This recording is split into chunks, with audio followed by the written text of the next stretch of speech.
Classical plus online homeopathy সফটওয়্যারটির একটি tutorial দেখাচ্ছি। Therapeutic part একটি যোগ করা হয়েছে কম্পারেটিভ ম্যাথমেটিকা।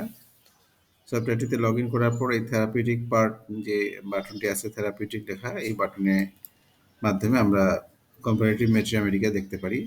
যেমন এখানে হাম একটি রোগ, আমরা জানি এই রোগের কিভাবে চিকিৎসা দিতে হয়, সফটওয়্যারটির সাহায্যে কিভাবে সাহায্য নিতে হয় সেই বিষয়টি এখানে টাচ করে নেওয়া যেতে পারে। এখানে হাম যে চ্যাপ্টারটি আছে এখানে টাচ করলাম, করার পর এই রিলেটেড বেশ কয়েকটি লক্ষণ দেখাচ্ছে, মূল লক্ষণ।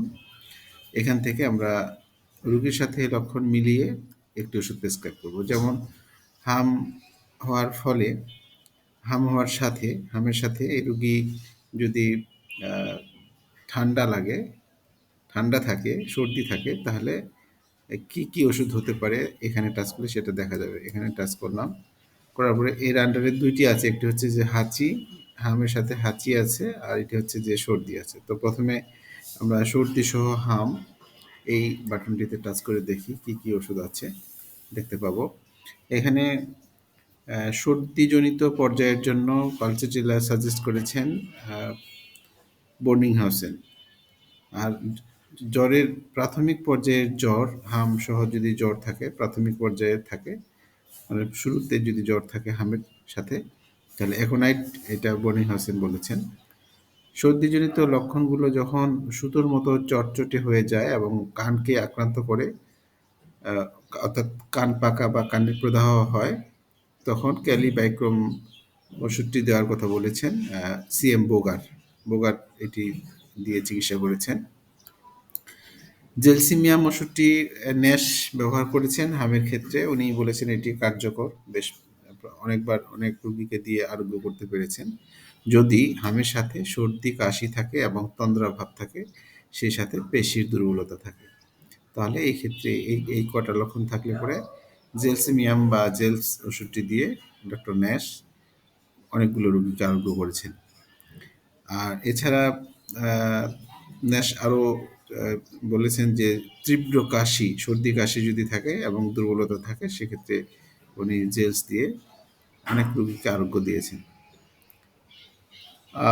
ন্যাশ আরেকটি লক্ষণের উপর ভিত্তি করে হামের ওষুধ প্রয়োগ করেছেন হোমিওপ্যাথি মতে, সেটি হচ্ছে হামে ফুসকুড়ি যখন দেরিতে আসে, র্যাশগুলো যখন দেরিতে আসে বা দমন করা হয়, সেই সাথে যদি মৃদু সর্দি থাকে এবং কান্নাকাটি করার স্বভাব থাকে, তাহলে পালসেটিলা প্রয়োগ করে এটার ভালো রেজাল্ট পেয়েছেন ডক্টর ন্যাশ।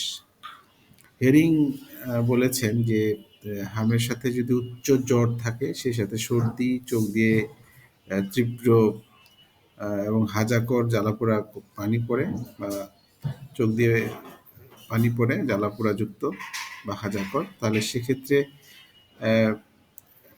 ইউফ্রেশিয়া ওষুধটি উনি দিয়েছেন।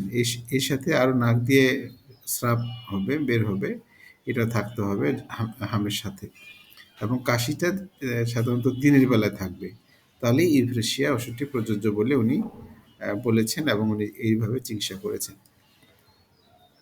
আর হাম শুরু হওয়ার সময় দেখা যায় যে চোখের জল অত্যন্ত ঝাঁঝালো, কোনো কোনো ক্ষেত্রে যদি এরকম থাকে যে হাম শুরু হলো, সেই সময় তার চোখের যে চোখ দিয়ে ঝাঁঝালো পানি বের যদি হয়, তাহলে, এবং সে সাথে গাল লাল যদি থাকে কিন্তু নাকের সর্দি নরম থাকে, এই ক্ষেত্রে ইউফ্রেশিয়া ওষুধটি ব্যবহার করে আরোগ্য লাভ করেছেন ডক্টর ন্যাশ। তো যাই হোক, এইভাবে হামে আক্রান্ত রোগী বিভিন্ন লক্ষণ নিয়ে আসলে লক্ষণের ভিত্তিতে এইভাবে আমাদের পূর্ববর্তী যে দিকপাল ছিলেন হোমিওপ্যাথির, হেরিং, ন্যাশ, কেন্ট, বর্নিংহাউসেন, তারা কিভাবে চিকিৎসা করতেন, করে সফলতা পেয়েছেন, সেই বিষয়গুলি এই সফটওয়্যারের সাহায্যে খুব সহজেই আমরা আমাদের চিকিৎসা জীবনে প্রয়োগ করতে পারি। তো আজকে এ পর্যন্তই। আমরা ধারাবাহিকভাবে এই এই থেরাপিউটিক্স পার্টসের বিভিন্ন চ্যাপ্টারগুলো আপনাদের সামনে নিয়ে আসবো ইনশাআল্লাহ। তো আজকে এ পর্যন্ত, ভালো থাকবেন। আসসালামু আলাইকুম।